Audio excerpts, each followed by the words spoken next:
I won last 2 races in this beautiful place.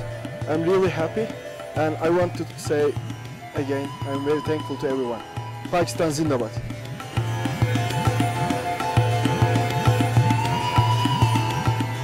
Such a beautiful country, especially with the really high mountains and stuff like that. I don't think Pakistan is like known for its skiing, but after now I think it is going to be known for its skiing.